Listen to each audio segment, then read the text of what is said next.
We are now crossing over live to the Finance Ministry, where our Finance Minister, Mr. Ken Ofori-Atta, is about to speak on the Agyapa Royalties Deal. We're going live there now for that particular address.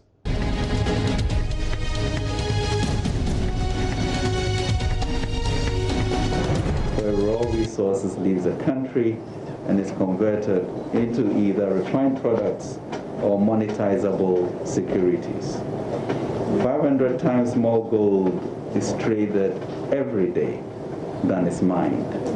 Much of this happening in countries that have very little gold to themselves. President Akufo-Addo is clear in his mind that to achieve a Ghana beyond aid, we must add considerable value to what we produce and trade. We often fail to see this value because when assessing the effectiveness of our policies and legislation, we limit the extent of our expectation to our national borders.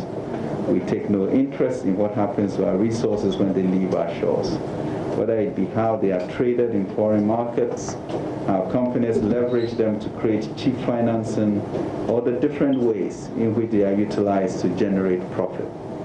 The value chain includes the international stock market, where incidentally virtually all the foreign investors who are involved in the extractive industry in Ghana are also operating. In assessing the value we receive, we often focus on the metrics such as the percentage of government taking and tax as the only means of assessing the value that's retained by the resource owner ourselves.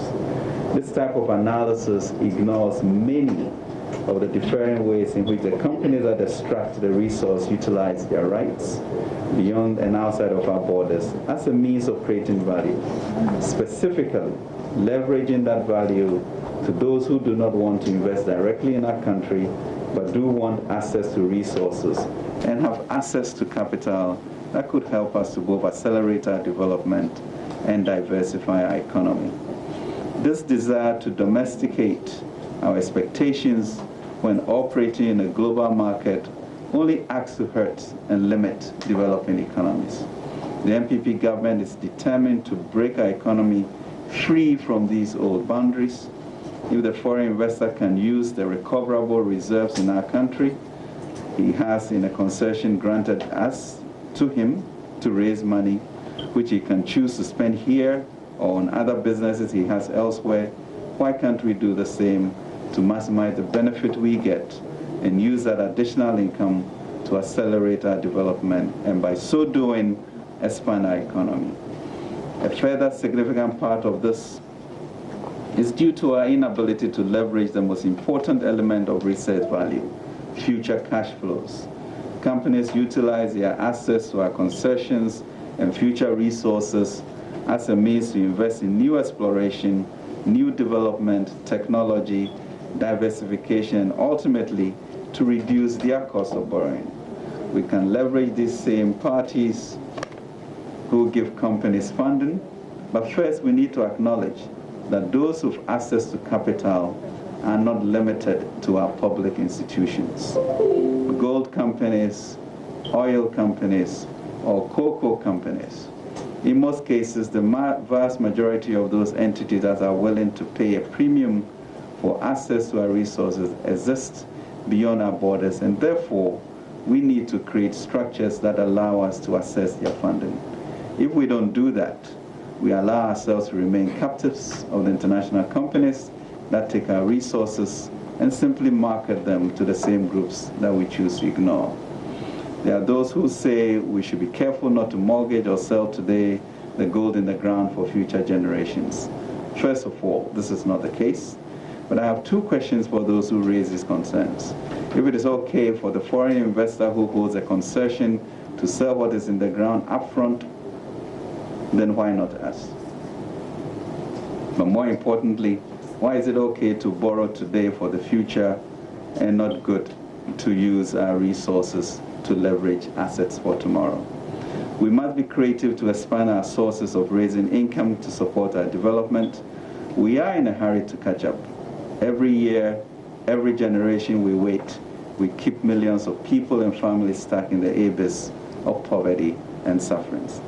If we want to increase our share of the global pie, It sometimes means creating new innovative structures that give direct access to the natural resource in a manner that is open and transparent and operate in accordance with laws that exist outside of our own country. That is why listed oil companies that operate in Africa can raise capital at levels closer to the European companies where they are based and not the countries where they operate. They create structures that focus the investors' exposures on the commodity, not the country. This opens up new areas of funding.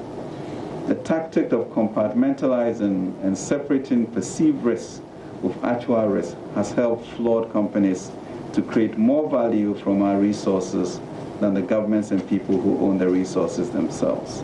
We only need to look at tallow, recently damaged by corporate problems and yet still able to raise low-price bonds in the midst of the economic crisis, and able to do so at a rate lower than the government of Ghana, from whom it receives its mandate to extract resources. This is the case even at a time where our government is raising funding at historically low levels when compared to our predecessors. So it is time to reimagine our future.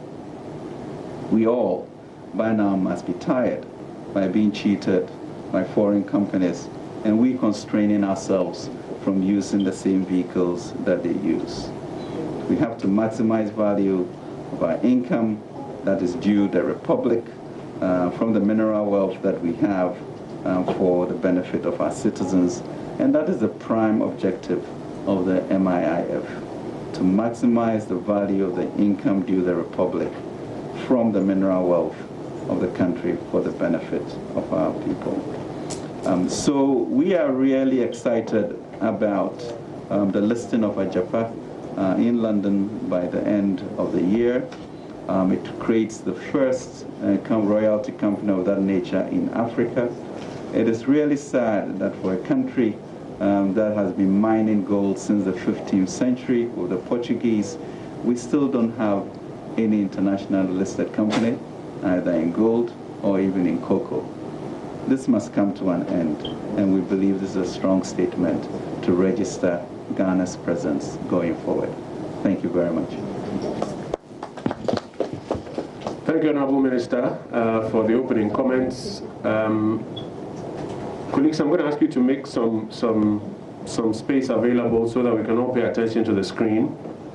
The Honorable Charles Edubuahin, Deputy Minister responsible for Finance, is going to take us through a little presentation or a short presentation on this transaction. It is because as far back as 2018, the government of Ghana, in furtherance of its objectives and with full transparency, went to Parliament to lay out the roadmap for this type of transaction by putting in place a law and spelling out how any such transaction should be executed. Some of the conversations currently going on suggest that a good number of people may have missed all of that exercise that was done, whether in Parliament or in the public domain. There are also a lot of people out there who genuinely still have some misconceptions about what is going on. And so the Honorable Edubuahin will take us through a presentation, and then after that, we will take some questions. Honorable Charles Edubuahin. Thank you. Thank you very much. Microphone. Oh, yeah, thank you. And then if you give just a minute for them to rearrange. Rearrange, okay.